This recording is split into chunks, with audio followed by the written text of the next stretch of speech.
What's up, guys? We're back for another NFL video. Today we got the top 10 NFL rookies that are destined to break out in 2023. Trav, you start us off. Who do you got up here first? I feel like this is the most obvious player. It's Bijan Robinson. He's one of the best prospects we've seen since Saquon Barkley at the running back position. He's a workhorse running back now in Atlanta. He's the main part of the offense on a below-average passing game and one of the most run-heavy offenses last year. Yes, maybe they'll throw the ball a little bit more now they don't have a run-central quarterback in Marcus Mariota. But I think that this guy, right out the gate, is going to be a stud. There's going to be he doesn't need time to develop. He's NFL ready. This guy ran a 4.46. He's 6 foot, whatever. I think he's 6 foot, ran a 4.6. This guy's 4.46. He's going to be a beast. I agree. Now, this isn't really a metric you can measure, but something about Bijan Robinson, he just looks like a guy who could play the running back position and can run guys over. I don't know why. I look at Bijan and I'm like, damn, this dude's a tank, and this guy is going to fuck up some guys in the NFL for sure. And like you said, he gets to go to Atlanta, who is a run-heavy offense. So I think Bijan is going to be the next big talent in the running back position here. But moving right along, switching sides here, we're going to the defense. Will Anderson Jr. I don't think I need to say too much about this guy because he's an absolute unit. He's the best defensive prospect, period, since the guys like Myles Garrett. I mean, I think he's going to be an absolute stud in the NFL. The edge position is becoming one of the most important positions in the NFL. I think Will Anderson has the capability to be an absolute QB wrecker, and I think he's going to lead this Texans defense in the next who knows? We'll see how long he's on the Texans, but I think he's going to be the leader of that defense for a while. He had a 99 production score in college and a 90 production score in the combine at his position for both categories, according to NFL Next Gen stats. He was a 3-year starter at Bama and potentially an NFL comp of DeMarcus Ware. And I think Will Anderson has plenty of tools in his bag to get the job done at the NFL level. I don't think he's going to struggle whatsoever. Yeah, he has a multitude of moves that he can use at the edge possession. So this guy is going to be a beast. He was drafted number 3 overall for a reason. I mean, if quarterbacks weren't a thing, this guy would have been the first guy drafted off the board. But quarterbacks are a thing. So Bryce Young is the next guy that's going to break out. He was the number 1 overall draft pick. And people forget this Carolina Panthers team has some weapons like Adam Thielen, Terrence Marshall, Miles Sanders, DJ Chark. These guys have a decent surrounding cast, unlike a guy like CJ Stroud in Houston, who's kind of left to fend for himself with Dameon Pierce and whoever's on that receiving core. But I think Bryce Young has the capability to be one of the best quarterbacks to come out that we've seen in recent memory. You know, he's on a team that technically didn't have the number 1 overall pick. They had to trade up for it, so it's not like they were the worst team in the league. Just like Will Anderson, he had a 99 production score in college and a 92 production score in the combine, first at his position in both categories according to Next Gen stats.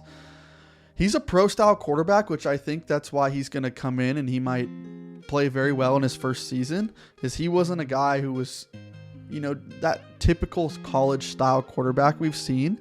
He uses his eyes very well. He manipulates safeties and able to create easier throws for himself. And he actively reroutes his receivers when the play extends. One of the best improvisers I've seen coming out of the draft. Kind of reminds me of an improviser like a guy like Russell Wilson. I was going to say Russell Wilson and Kyler Murray are very, very similar comps to Bryce Young. I think the only thing that scares me is his height. But again, Kyler Murray and Russell Wilson aren't the tallest guys back there anyways, and they've had a lot of success at the quarterback position. So we'll see. I think Bryce Young definitely has a bright future ahead of him.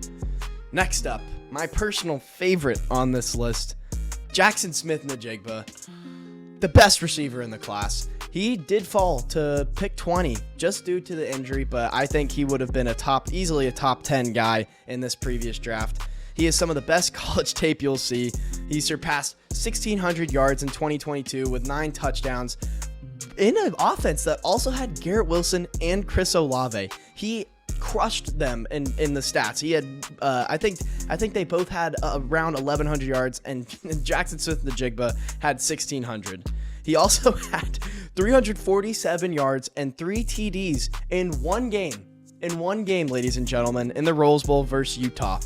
He is an absolute game wrecker for against zones. He beats corners. He beats linebackers into zones.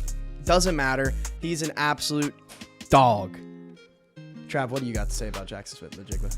Yeah, I mean, although the vast majority of his production comes from one season, I think this guy is one of the best receivers we've seen come out maybe in a while, I would say. But Chris Olave and Garrett Wilson, were the year before, and they both said they credited Jackson Smith-Njigba being the better receiver out of the three. So I think that we can see Jackson Smith-Njigba being one of the better receivers come out of the draft if Seattle's willing to utilize them and play him. I know it's kind of loaded in that receiving core, but I think that he, especially if he's in that slot position, is going to be a beast. But another guy that I think is going to be a beast is Jalen Carter. Yes, he has off the field issues, but if it wasn't for that, this guy would have been the second defensive player taken off the board. Based on NFL Next Gen Stats, he ranks first in defensive tackles with his combine score. He was easily the best defensive lineman in the draft. He's gonna shine on that Eagles O-line, on that Eagles D-line, because there's so many guys that you can't really just focus on one guy. There's Fletcher Cox, there's Hassan Reddick, there's Josh Sweat. So he's gonna have the guys to go and just play one-on-one on that defensive line and be one of the better players, defensive linemen, to come out. He's everything you want as a young defensive tackle. If you just watched him at Georgia, he burst out of his stance and jumps into the position right even before the dude who's even snapping the ball, who knows when he's snapping it. He jumps up faster than that guy. I think Jalen Carter's one of the best defensive players we've seen, and he was going to be taken as one of the top defensive players. People were even talking about taking him over Will Anderson, but obviously he had that off the field issue. Yeah, no, I think you said it perfectly. He would have been drafted a lot higher. I was hoping that my Seahawks were going to take him at 5, but he slipped all the way down to 10. And actually, a report just came out today that I saw about Jalen Carter, and apparently he's been absolutely torching the Eagles O-line and some vets already. Like, I'm sure Jason Kelce has got his hands full down there with Jalen Carter. I think he's going to be an absolute stud for the Eagles. But next up, we have an Oregon alumni here, Christian Gonzalez, corner. He also slipped a little bit in the draft, which I was shocked about. I personally thought he was the best corner in the draft, but he joins a Hall of Fame coach that has drafted and produced some of the best defensive talents that we've seen, such as Asante Samuel, Devin McCourty, Logan Ryan, Malcolm Butler, just to name a few. He was one of the best defensive backs coming out. He's a great cover corner, and he's got great length too. He's 6'1" and runs an impressive 4.38 40. So I think that Christian Gonzalez has all the attributes to be an absolute stud corner in the league coming around this year. Yeah, based on NFL's Next Gen Stats, he ranks as the first cornerback in his combine score. I think his strength and his size, as you said, will allow him to be able to press at that next level, which a lot of rookies come and struggle with. But it's Bill Belichick. He's drafted so many Hall of Fame defensive backs. Asante Samuel Jr., Ty Law. You've named them all. These guys, he's going to be part of that crew, I think. I think he has the talent to come right out of the gate, kind of take that Stephon Gilmore position when Stephon Gilmore was on the Patriots. And that defensive back with Jack Jones is going to be a force to be reckoned with. Yeah. I think you need to look out for Christian Gonzalez this year. He actually does kind of remind me of Stephon Gilmore, so that's funny you brought him up. Yeah, but the next guy I think is going to be a beast and going to be an impact in his first year is Peter Skoronski. In my opinion, he was the best offensive lineman in the draft. He has good balance. He has good footwork. Although he's small at his position at 6'4", I don't know if you want to call 6 more small, but for an offensive lineman, I guess that's a little bit small. He's 313, but it doesn't matter because he has some of the best techniques you'll ever see. His grandfather used to play in the league, so he comes from a lineage of beast NFL players. Mm-hmm. I think he can come in and get some of the credit for Derrick Henry's yards and production because, he will be blocking for the guy. And he's joining one of the worst offensive lines in the league. So any improved production from that offensive line, I think you're going to have to credit it to Peter Skoronski. I think that this guy's going to be a beast. I think, size. He is a smaller guy you see at the offensive line position, but there's so many people that focus on size at the quarterback position, at the offensive line position. We've seen Jason Kelce's a little undersized. You need to look at the heart. You need to look at the talent. You need to look at the technique to see if a guy's actually going to come and perform. He is 300 pounds, 6'4", so I don't know. Yes, that's small for an offensive lineman, but I think he could be a beast, and he can help out that rushing game down in Tennessee. Yeah, I thought you brought up a great point there with Jason Kelsey. I think a lot of times with offensive linemen, it's really the dog that they have inside of him. And I think Peter Skoronski has that dog inside of him. I think there was only one offensive lineman, correct me if I was wrong, taken before him by the Cardinals. But in my opinion, I think Peter Skoronski should have been the first lineman off the board.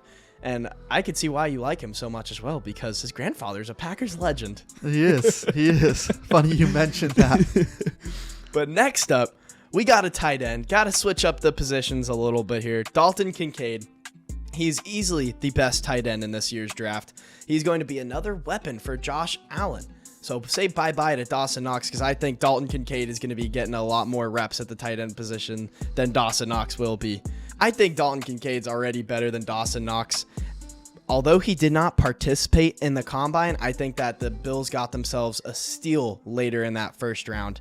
He's going to be entering a high-powered offense that loves to score points and loves to get yards and loves to throw that ball downfield. I think that Josh Allen is going to be excited to have a big athletic tight end with him. 100%. It's just another weapon for Josh Allen, and we know that this guy, watching his college tape, playing big games like the Rose Bowl when they played Ohio State, he's capable of being one of the better players in the league. I mean, Sean McDermott even said he's ready to see him play. He's excited. This guy brought into the room. Sean McDermott's ready for the guy to play, and he didn't participate in the combine, as you said, and Buffalo still took him in the first round. I think that shows you how much Buffalo wants this guy in their system and wants to utilize him right out the gate. But now we got a couple of dark horse guys that were drafted second round and later that we think can come in and be a stud within the first year and break out. Now I'm going to start off with Jaden Reed. Drafted in the second round, 50th overall. He was drafted with the Packers with a lackluster receiving core, I guess you can say. He's standing 5'11", weighing 183 pounds, and ran a 4.45. According to Matt LaFleur, he already has the slot receiver position locked up in Green Bay. So we already know that this guy is going to be starting for the team. He's building a good rapport with Jordan Love, according to some Green Bay Packer faithfuls. But he has great tape and highlights from Michigan State. I think you got to look. I think if you haven't seen this guy, go watch his tape. This guy looks like a first-round receiver, and I think that's why he was the biggest late riser at the receiver position. This guy, during the college season was maybe looked at as a 4th, 5th round pick, and then by the time the NFL draft rolled around, they were talking about this guy being a 1st or 2nd round pick in the draft. I actually really agree with you, Trav.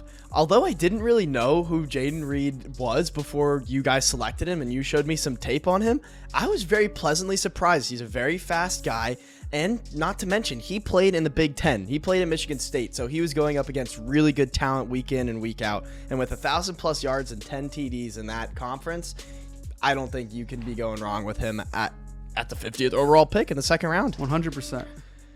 But the last guy, one more dark horse here, Jordan Battle. He was the last pick in the 3rd round, and going alongside with his partner in crime, Brian Branch, he, I think, will be a very, very good safety in the league. He notched an 80+ PFF grade and a 90+ coverage grade, which is PFF's highest grade given out to a safety position in the year 2021 to 2022. He's going to be joining a loaded secondary in Cincinnati with Chidobe Awuzie and Mike Hilton. He's got a great build, standing at 6'1", 230 pounds, and running a 4.55. I don't know why Jordan Battle fell this low. Yeah, I think if you look like a year ago, this guy was better than Brian Branch, and I think that, people may have liked Brian Branch's coverage a little bit better, but this guy's a high-flying safety. He's a big hitter, as some people like to say. He's going to lay down the boom on you. I don't understand why he went in the last pick in the 3rd round. I think people just look at that Alabama defense, and there's just so many good players that they're like, somebody on this team is looking better than they are. Yeah. And I think that they kind of contributed that to Jordan Battle. But I think this guy can come in, take that Jesse Bates role in Cincinnati, and be an absolute beast. Yeah. One thing I will add, I think part of the reason he might have fallen is because the safety position is kind of becoming overlooked in the NFL now. I don't think they're getting drafted as high. I don't think that that's a position that teams are worried about as much anymore necessarily. But I think Jordan Battle is going to be a top safety in the league when it's all said and done. Yeah, those are your 10 breakout stars, rookies that are going to be good in the first year. So if you're looking fantasy football for some of the offensive guys, draft some of these guys. Defensively for some of these guys, look out. And when your favorite team's playing, these guys are going to be studs. And I think that we've shown that these are some of the best rookies to come out. 100%. If you guys agree with us, go drop a comment down below. But if you guys have other opinions, also go leave a comment down below. Let us know who should have been on this list and who maybe should not have been on this list. Did we mess up? I don't know. But hit that sub button. Go like the video. We appreciate you guys every single day liking, watching, and viewing our videos. We appreciate you guys. And as always, cue that outro, baby. Peace.